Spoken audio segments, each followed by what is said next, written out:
इस कॉन्सेप्ट को थोड़ा सा समझ लें। यह एंग्जाइटी से रिलीफ दिलाने के लिए एक प्रैक्टिस, माइंडफुलनेस की एक प्रैक्टिस हमें सेंटरिंग की मिलेगी अगर हम इस चीज़ को बहुत ध्यान से समझ लेंगे और अगर हम इसे प्रैक्टिस में उतारना चालू करेंगे। हमें समझना होगा कि हमारी बॉडी है और हमारा माइंड है। हमारा जो माइंड है, जब हमें एक्सेसिव थॉट्स आते हैं, हम जब ओवर थिंक करते हैं या इन जनरल जब हम परेशान होते हैं, तब बहुत हद तक ये जो माइंड है ये टाइम ट्रैवल करता है। इस नाव को छोड़कर ये फ्यूचर में जाता है। एग्ज़ाम है 4 महीने बाद, कैसे करेंगे, क्या होगा, और इसी तरह से ये नाव को छोड़कर जाता है पास्ट में। उन्होंने ऐसा क्यों कहा, 6 महीने पहले ऐसा हो गया था, काश ऐसा नहीं होता, अगर वैसा हुआ होता तो मैं आज इस स्थिति में नहीं रहती। तो हमारा माइंड जो है वो करता है टाइम में ट्रैवल, परंतु हमारी जो बॉडी है वो हमेशा रहती है हियर में।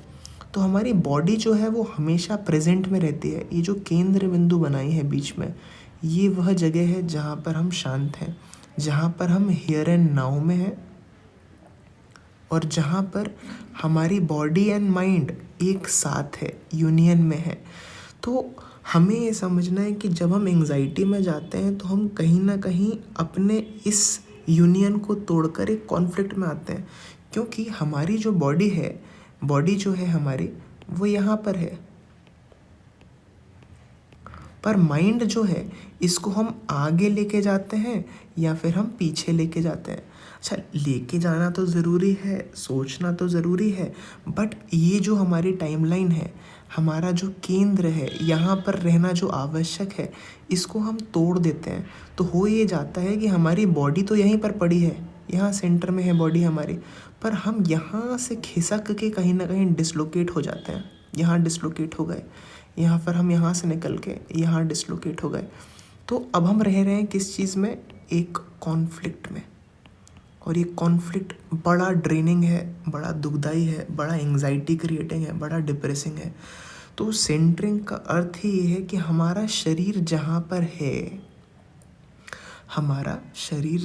पर है, हम उस मन को यहाँ से उठा के वापस यहाँ पे ले आएँ, या यहाँ अगर मन चला गया है तो यहाँ से उठा के यहाँ पर ले आएँ, क्योंकि हमारा जो शरीर है वो यहाँ पर ही केंद्रित है, सेंटर्ड है।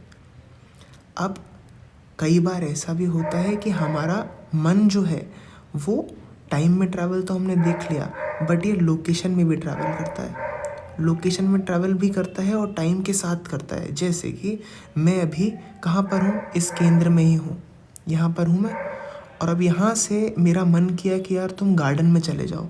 अब गार्डन में चले जाओ तो पास्ट में तो गार्डन में जाने की बात नहीं चल रही है, फ्यूचर में गार्डन में जाना है। तो यहाँ कहीं एक गार्डन है जहाँ जाने का मन है। तो this is in time, in the future, ये एक फ्यूचर की जगह है, और इसमें मुझे अपनी बॉडी को भी ले जा सकते हैं। हम इस बॉडी को, जो कि यहाँ पर है, ये बॉडी भी यहाँ से यहाँ पहुँचेगी, तो यहाँ पर एक यूनियन बन जाएगा।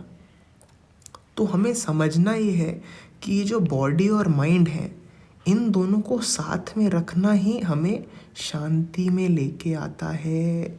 हम माइंड से फ्यूचर में चले गए हैं, हम शरीर को फ्यूचर में लेके नहीं जा सकते हैं, बट अगर माइंड एक फिजिकल लोकेशन में चला गया है फ्यूचर में, वो अगर हमारे शहर में है, 1-2 किलोमीटर 5 किलोमीटर दूर है, तो हम जा सकते हैं।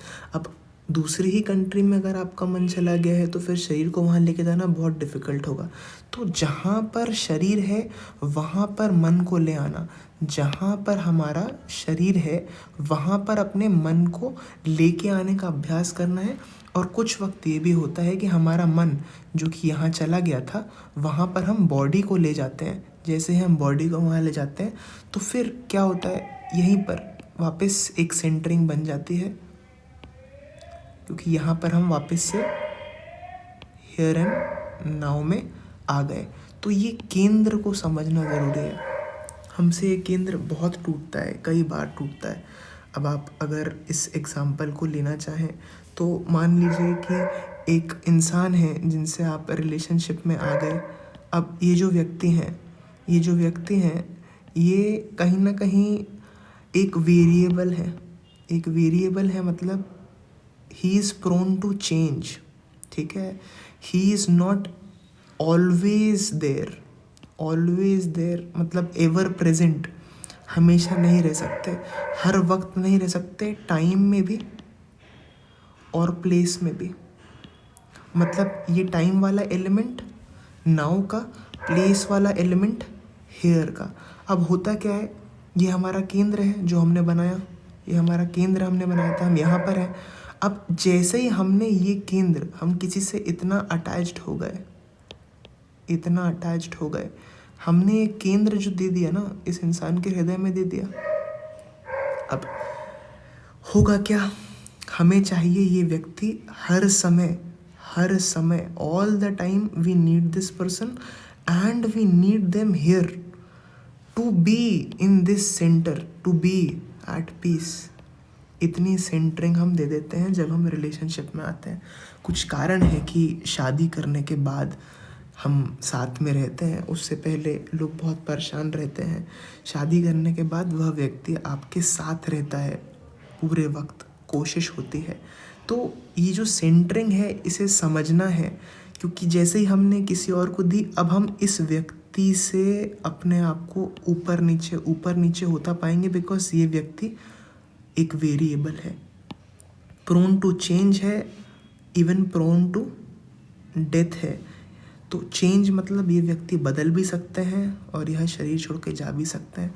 तो करना क्या है, हमें ये समझना है कि अगर हम इस केंद्र को किसी व्यक्ति विशेष को ना दें, किसी वस्तु को ना दें, किसी गोल को ना दें। अब गोल फ्यूचर में बनाए हैं तो उसके लिए काम करेंगे, पर करेंगे कहाँ पर, हियर एंड नाउ में प्रेजेंट रह के, ना कि 4 महीने बाद का सोच के। तो इस केंद्र को संभाल लेना, इस केंद्र को अपने पास रख लेना, मतलब अपने बॉडी माइंड के यूनियन में, हियर एंड नाउ में रहना। इस चीज़ का अभ्यास कि हमारा मन कहीं चला गया है उसे खींच के अपने शरीर के पास ले आए। यह करते करते हमारी एंग्जाइटी चली जाएगी और हम अपने आप में केंद्रित होने लगेंगे। हमने इस व्यक्ति को दे दी सेंटरिंग, अब ये व्यक्ति है वेरिएबल। अब प्यार और प्रेम में भेद ही इस चीज़ का है ना। अब प्रेम जो होता है वो ये है कि आप समझें कि एक ही है जो इटर्नल है। इटर्नल मतलब कभी भी टाइम में ये थे, हैं और रहेंगे। और एवर प्रेजेंट, एवर प्रेजेंट का मतलब हो गया कि भाई ये जो है ये यहाँ पर भी है, इस व्यक्ति के दिल में भी है, सर्व व्यापक है, हर जगह है। तो वह चीज़ जो टाइम इमेमोरियल है, एवर प्रेजेंट है, मतलब लोकेशन का कोई बैरियर नहीं है, आपके हृदय के अंदर भी है, यह सिर्फ प्रभु है। अगर हम और अपनी भी सेंटरिंग अगर हम देखें तो ये जो बॉडी और माइंड हम हैं, ये बॉडी और माइंड हम थोड़ी ना है, हम तो सोल हैं। तो ये बॉडी और माइंड भी हम नहीं हैं। ये बॉडी जो है ये कष्ट में आने वाली है, वक्त के साथ पेरिश होगी ये बॉडी। ये माइंड है, ये तो हम देख ही रहे हैं हमें किस तरीके से, इस तरीके से परेशान करते चला जा रहा है। हमारा constitutional position is of a soul.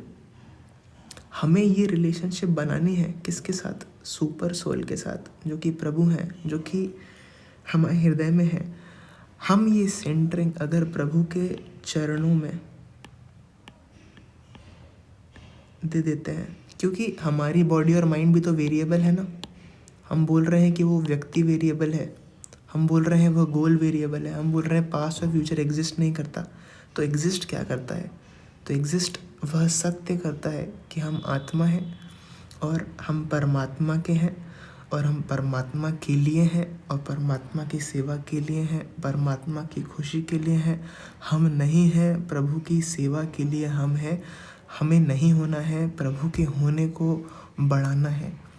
इस तरीके से हम थोड़ा सा अगर इस केंद्र को समझें कि हम ट्रैवल किए पास्ट में, हम ट्रैवल किए फ्यूचर में, हमने समझा हियर एंड नाउ के कॉन्सेप्ट को, हमने समझा बॉडी एंड माइंड के कॉन्सेप्ट को, हमने समझा कि conflict is what destroys peace. हमने समझा कि बॉडी एंड माइंड जब साथ में आ जाता है तो देयर इज पीस। हमने समझा कि किस तरीके से हम ये पूरा केंद्र किसी व्यक्ति को दे देते हैं तो हम किस तरीके से हिल जाते हैं। हमने समझा कि हमारा बॉडी एंड माइंड भी एक तरीके से वेरिएबल है और हमारी constitutional position as a soul है। तो अगर हम इसे समर्पित कर दें प्रभु के चरणों में जो कि इटर्नल है, एवर प्रेजेंट है, then there is stability and we are fulfilling the eternal purpose of our life, of our soul, that is to be unto the service of God, to be centered at their feet, to be in love with Gurujan and God, and then we are